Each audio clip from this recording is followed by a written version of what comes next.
अस्सलाम वालेकुम, welcome back to my channel. Shami kebab हर किसी को पसंद होते हैं और ये बना के रखना घर में बहुत अच्छा रहता है कि अगर मेहमान एकदम आ जाएं तो हम इसको आसानी से इस्तेमाल कर सकते हैं। तो मैं आपको रेशेदार शामी कबाब बनाने की तरकीब बता रही हूँ। हाफ़ केजी मैंने बोनलेस बीफ लिया है। उसमें मैंने 1 कप चने की दाल, जिसे 2 घंटे के लिए मैंने गर्म पानी में भिगो दिया था, वो शामिल कर दी है। और इसके अलावा इसमें मैंने जिंजर गार्लिक का पेस्ट शामिल कर दिया है। 1 टेबलस्पून मसालों में मैंने इसमें 13 अदद ये साबुत लाल मिर्च, 1 टीस्पून भर के नमक का, और हाफ़ टी स्पून इसमें मैंने red chilli powder, half teaspoon हल्दी, 1 टीस्पून कोरिएंडर पाउडर और 1 टीस्पून इसमें मैंने पिसा हुआ गरम मसाला शामिल कर दिया है। हस्बे ज़रूरत पानी डाल के मैं इसको पका लूँगी इतनी देर तक कि दालें और गोश्त बहुत अच्छे से गल जाए। ये देखें, हाँ, गोश्त भी गल गया और दाल भी बहुत अच्छे से मैश हो गई है।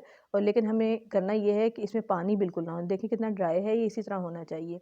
अगर पानी रह गया तो फिर ये बहुत आपसे हैंडल नहीं होंगे, सॉफ्ट हो जाएंगे। ये मैंने इसको पीस लिया है। आप चाहें तो किसी तरह भी इसको पीस सकते हैं। अब इसमें जो एक डिफरेंट चीज़ है वो ये है कि इसमें मैंने 2 उबले हुए और मैश किए हुए आलू शामिल कर दिए हैं। इसके अलावा मैंने 1 प्याज जिसको बारीक चॉप कर लिया है, और थोड़ा-सा पुदीना बारीक चॉप कर लिया, और हरी मिर्चें चॉप कर ली हैं, वो शामिल कर दिया है। 1 अदद अंडा शामिल कर दिया है। अंडा मैं इसमें मिक्सचर में ज़रूर डालती हूँ, ताकि इन केस अगर कभी हमारे घर अंडा ना हो तो हम इसको ऐसे भी फ्राई कर सकते हैं। इस स्टेज पे हमें अंडा ज़रूर शामिल कर लेना चाहिए एक दफ़ा। अब हर चीज़ को हम अच्छे से मिक्स कर लेंगे। आलू वगैरह इसके कोई चंक्स वगैरह ना रह जाएँ, बहुत अच्छे से मिक्स कर लें। बिल्कुल बाज़ार में जैसे आप वो खाते हैं ना, पुलाव के साथ कबाब, सेम वही टेस्ट आपको भी आएगा। सब चीज़ों को अच्छे से मिक्स कर लेंगे। मिक्सिंग हमने अच्छे से करनी है ताकि अंडा और जो आलू और सारे ये प्याज वगैरह हैं, ये अच्छे से मिक्स हो जाएँ। अब कबाब की शेप इसको दे लें। पैटी का शेप देने वाला भी आता है, अगर उससे चाहें, वरना हाथ से चाहें तो इस तरह से आप दे सकते हैं। सारे कबाब मैं बना लूँगी। अच्छा, इस तरह मैंने अब अंडा जो है उसको बीट कर लिया है। बहुत अच्छे से बीट करें और इसको हम शैलो फ्राई कर लेंगे।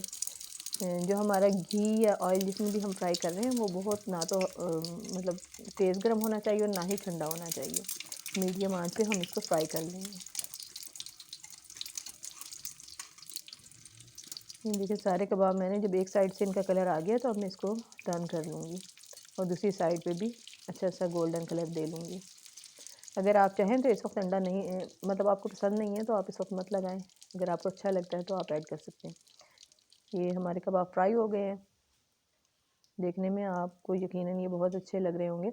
इसी तरह खाने में भी बहुत टेस्टी हैं। एक बार ये रेसिपी ज़रूर ट्राई कीजिएगा। अगर अभी तक आप ढूंढ रहे हैं कोई अच्छी रेसिपी बीफ शामी कबाब की, तो ये आपके लिए बेहतरीन रेसिपी है। आई होप कि रेसिपी आपको बहुत अच्छी लगी होगी। रेसिपी अच्छी लगी हो तो लाइक और शेयर कर दें और चैनल को सब्सक्राइब करना ना भूलिएगा। Thanks for watching.